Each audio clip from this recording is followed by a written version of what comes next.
রাতে ঘুমানোর সময় আমার স্ত্রী যখন আমার বুকের উপরে এসে শুয়ে পড়ল, তখন আমি বেশ বিরক্তি নিয়ে ওকে বললাম, সারাদিন কাজ করে রাতে তোমার জন্য একটু শান্তিতে ঘুমাতেও পারি না। এমন ন্যাকামো না করলেও তো পারো, তোমার জন্য কোনো কাজে শান্তি নেই আমার। আমার স্ত্রী তখন বলল, তুমি তো জানো আমি তোমার বুকে মাথা না রাখা পর্যন্ত ঘুমাতে পারি না। তুমি যত যাই কিছু বলো না কেন, আমি তোমার বুকেই মাথা রেখে ঘুমাবো। রেগে গিয়ে বললাম, তুমি মরে গিয়েও তো আমাকে মুক্তি দিতে পারো, রোজ রোজ এমন অশান্তি আমার আর সহ্য হয় না। এমন একটা বস্তা গায়ের উপর থাকলে কি কেউ ঘুমাতে পারে? মন খারাপ করে আমার স্ত্রী বলল, আমি তো শুধু রাতের বেলায় বুকে ঘুমাই, আর তো কখনো জ্বালাতন করি না। আমার মাথা ব্যথা করছে, একটু হাত বুলিয়ে দাও।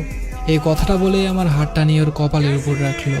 হাজারবার বলার পরেও, এমনকি গায়ে হাত তুলেও ওর এই স্বভাবটা আমি কোনোদিন পরিবর্তন করতে পারিনি। আপনারা নিশ্চয় ভাবছেন, আমার স্ত্রী আমার বুকের উপর ঘুমালে আমি কেন এত বিরক্ত হই। আসলে ওকে আমার এখন ভালো লাগে না। আমার অন্য একটা মেয়ের সাথে রিলেশন আছে, কিন্তু কিছুতেই মিতাকে বলতে পারি না। মিতা আমার স্ত্রীর নাম। এমন বেহায়া মেয়ে আমি খুব কম দেখেছি। ওর জন্য রাতে কণিকার সাথে তেমন কথা বলতে পারি না। ঘুমাতে এলে আমাকে ধরে রাখে, গায়ের সাথে মনে হয় খুব গরম কিছু লেগে আছে। মিতার কপালে হাত রেখে বুঝতে পারলাম ওর গা অস্বাভাবিকভাবে গরম, হয়তো জ্বর এসেছে। শীতের রাতে গরম কিছু কার না ভালো লাগে। আমি হাতটা ওর কপালের সাথে চেপে ধরে রাখলাম। ওর কিছু কষ্ট কমবে এই জন্য নয়, বরং এত সময় কম্বলের বাইরে রাখা হাতটা নিমেষেই গরম হবে সেই আশায়। সকাল 8টায় ঘুম ভেঙে দেখলাম মিতা আমার বুকের উপর ঘুমিয়ে আছে। গায়ে হাত দিয়ে বুঝলাম গা রাত থেকেই অনেক বেশি গরম হয়ে আছে। কয়েকবার ডাক দিলাম, কিন্তু কোনো সাড়া দিল না। ওকে বুকের উপর থেকে সরাতে গিয়ে খেয়াল করলাম আমাকে বেশ শক্ত করেই ধরে আছে। তবুও ফ্রেশ হতে চলে গেলাম, কিন্তু মিতার অবস্থা ক্রমশই খারাপ হচ্ছে। তাই ওকে নিয়ে হাসপাতালে গেলাম। ডাক্তার বলল ওর অবস্থা এখন বেশিই খারাপ, এখনই আইসিইউতে ভর্তি করতে হবে। কিন্তু আমি ওর জন্য এত টাকা নষ্ট করতে পারবো না, তাই সাধারণ মহিলা ওয়ার্ডে ভর্তি করে দিয়ে চলে আসলাম। অফিসে এসে কণিকার সাথে গল্প জুড়ে দিলাম। মেয়েটা আমাকে ছাড়া কিছুই বুঝতে চায় না। কণিকা আমার অফিসের কলিগ। ওর হাসি মাখা মুখটা যে কোনো পুরুষকেই নিজের কাছে টানতে বাধ্য করবে। তাই আমিও ওর কাছে চলে এসেছি। সারাদিন বেশ ভালোই কাটলো। সন্ধ্যাবেলা বাড়ি এসে ফ্রেশ হয়ে খাবার টেবিলে গেলাম। না, আজ আর এই টেবিলে আমার পছন্দের কিছু রান্না করা নেই। মিতা রোজ সন্ধ্যা হলে আমার পছন্দের হালকা খাবার বানিয়ে দিত, তারপর নিজের হাতে খাইয়ে দিত। কণিকার সাথে রিলেশনে যাওয়ার পর একদিন বলেছিলাম, তোমার আমাকে খাইয়ে দিতে হবে না, নাকি বিষ মিশিয়ে এভাবে খাওয়াতে আসো আমাকে। এরপর থেকে আর কখনো খাইয়ে দিতে দেখিনি। রান্না করে টেবিলে গুছিয়ে রাখতো। আজ মিতা নেই, তাই কেউ কিছু বানিয়ে রাখেনি। খাটে গিয়ে শুয়ে কণিকার সাথে কথা বলতে লাগলাম, কিন্তু এখন ওর সাথে কথা বলতে ভালো লাগছে না। সারাদিন মিতার কোনো খোঁজ নেওয়া হয়নি। আচ্ছা, ওর কি জ্ঞান ফিরেছে, নাকি ও আর নেই? না না, আমি এসব ভাবছি কেন? আরও মারা গেলেই তো আমার আর কণিকার জন্য ভালো হয়, কিন্তু মনকে কিছুতেই শান্ত করতে পারছিলাম না। সাথে পেটও বুঝিয়ে দিচ্ছে তার খাবার চাই, কিন্তু এখন বাইরে যেতে ইচ্ছে করছে না। আর মনে বলে উঠলাম, মিতা, আজ কি রাতে না খাইয়ে রাখবে নাকি? তুমি আসলেই কোনো কাজের না। দুপুরে টিফিনটাও দাওনি আজ। হঠাৎই খেয়াল আসলো মিতা তো হাসপাতালে ভর্তি। মেয়েটার আর কোনো খোঁজ কেন নিলাম না? সকালে একবার যেতে হবে হাসপাতালে, দেখি কেমন আছে। এখন ঘুমিয়ে পড়ি, কিন্তু শুয়ে কোনো শান্তি পাচ্ছি না, কিছুতেই ঘুম আসছে না। আজ মিতা নেই বলে কি এমন হচ্ছে? হয়তো বুকের উপর কেউ না থাকলে ঘুম আসে না। অভ্যাসটা খারাপ হয়ে গেছে। রাত যত বাড়ছে মিতার কথা তত বেশি মনে পড়ছে, সাথে ক্ষুধাটাও বেড়ে চলেছে। কিছু সময় এপাশ ওপাশ করলাম, কিন্তু ঘুমাতে পারলাম না। উঠে গিয়ে ফ্রিজ খুলে খাবার আছে কিনা দেখতে গেলাম। গিয়ে দেখলাম 2টা চিংড়ি মাছ আর কাল রাতের তরকারি রাখা, সাথে ভাতও আছে। খাবারগুলো নিয়ে টেবিলে খেতে বসলাম। হঠাৎ মনে পড়ল মিতা কাল রাতে খায়নি। আমি ওকে 4টা মাছ রান্না করতে দেখেছিলাম, ভালোই হয়েছে, এখন আমি খেতে পারবো। কিন্তু গলা দিয়ে নামছে না। আগে চিংড়ি মাছ রান্না হলে মিতা আমার পাশে এসে বসে থাকতো আর ম্যাও ম্যাও করে ডাকতো, মানে তাকে খাইয়ে দিতে হবে। চিংড়ি মাছ ওর সব থেকে পছন্দের খাবার ছিল। খাবারগুলো রেখে ঘরে চলে এলাম। হঠাৎ মনে হলো কেউ আমার বুকের উপরে এসে শুয়ে পড়েছে, কিন্তু না, কেউ নেই। মিতাকে খুব দেখতে ইচ্ছে করছিল। ফোনটা বের করলাম, কিন্তু এতে মিতার কোনো ছবি নেই। কণিকা সব ডিলিট করে দিয়েছিল। কিছু ভালো লাগছে না, তাই বাইক নিয়ে হাসপাতালের দিকে রওনা দিলাম ওকে দেখে আসবো বলে। কিন্তু হাসপাতালে গিয়ে জানতে পারলাম এত রাতে মহিলা ওয়ার্ডে কোনো ছেলেকে ঢুকতে দিবে না। কিছু করার নেই বলে ডাক্তারের কাছে ওর খোঁজ নিতে গেলাম।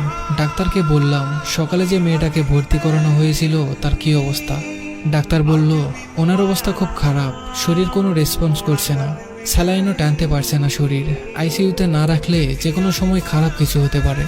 বললাম তাহলে তাড়াতাড়ি আইসিইউতে রাখার ব্যবস্থা করুন। ডাক্তার বলল এখন আইসিইউতে কোনো সিট খালি নেই, আপনাকে অন্য কোথাও দেখতে হবে। একটা সিট খালি ছিল যা বিকেলে বুক হয়ে গেছে। ডাক্তারকে কিছু না বলে চলে এলাম সেখান থেকে। শহরে আর কোনো ভালো হাসপাতাল নেই। বাইরে নিতে গেলে এখন অনেক সময় লাগবে আর অনেক টাকা খরচ হবে। বাড়ি ফিরে এলাম, কিন্তু বাড়ি ফিরলে মিতাকে বেশি মনে পড়তে থাকলো। কণিকার জন্মদিনে আমার কাছে টাকা ছিল না, অনেক চিন্তায় ছিলাম। তখন মিতা ওর গলার চেন আর নগদ 10,000 টাকা দিয়ে বলেছিল, আমার কাছে এত টাকা নেই, তোমার তো 20,000 টাকার দরকার, এতে হয়তো হয়ে যাবে, তুমি চিন্তা করো না। ওর দিকে এক পলক তাকিয়েছিলাম। ও মুচকি হেসে বলেছিল, তুমি চিন্তায় থাকলে আমার কষ্ট হয় অনেক, আমার এগুলো লাগবে না, তুমি নিয়ে নাও। চেনটা ওর মায়ের দেওয়া বলে ওটা আর বিক্রি করিনি, কণিকাকে দিয়ে দিয়েছিলাম। চোখের কোণে মনে হলো পানি জমা হচ্ছে। আজ অনেকদিন পর মিতার সাথে কাটানো সকল মুহূর্তের কথা মনে পড়ছে। আমাদের ভালোবাসার তো কোনো কমতি ছিল না, তাহলে কেন এত দূরত্ব তৈরি হলো আমাদের ভিতর?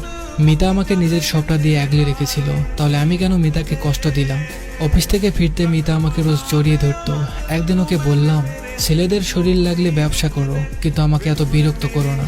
সেদিনের পর থেকে মিতা আর আমাকে জড়িয়ে ধরতো না। শুধু রাতে আমার বুকে ঘুমানোটাই পরিবর্তন করতে পারেনি। ওর নাকি আমার বুকে না ঘুমালে ঘুম আসে না।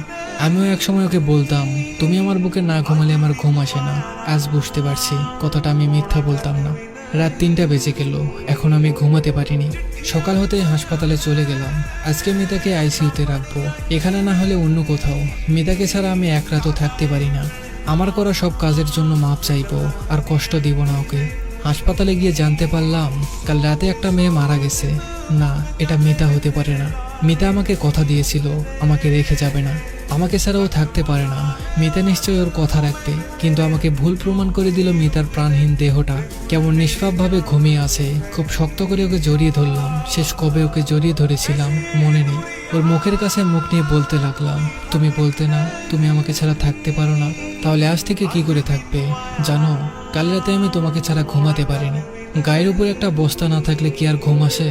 কে আমাকে রোজ পছন্দের খাবার রান্না করে দিবে? কে আমাকে এতটা আগলে রাখবে? আমি তোমাকে আর কষ্ট দিব না। এই দেখো, আমি তোমাকে জড়িয়ে ধরে কথা দিচ্ছি, আমি আর কথার খেলাপ করব না। তুমি জানো কাল রাতে আমি তোমাকে ছাড়া কেমন ছিলাম? ভাতও খেতে পারিনি। তুমি আমাকে নিজের হাতে খাইয়ে দিবে না? এবার আর বলবো না তুমি আমাকে বিষ মিশিয়ে মেরে ফেলতে চাও। বলো না প্লিজ, আমার খুব ক্ষুধা লেগেছে। কাল রাতে আমি খাইনি জানো। তোমার কলিজাটা না খেয়ে আছে, আর তুমি নিশ্চিন্তে কি করে ঘুমিয়ে আছো। আগে যেমন প্রতি রাতে আমার বুকে ওর চোখের পানিতে ভেসে যেত, আমি যেমন কিছু বলতাম না, ওর চোখ মুছে দিতাম না। আজ আমার চোখের পানিতে ওর বুক ভিজে যাচ্ছে, কিন্তু ও চুপ করে ঘুমিয়ে আছে। সত্যিই কি আমি আর ওকে ফিরে পাবো না?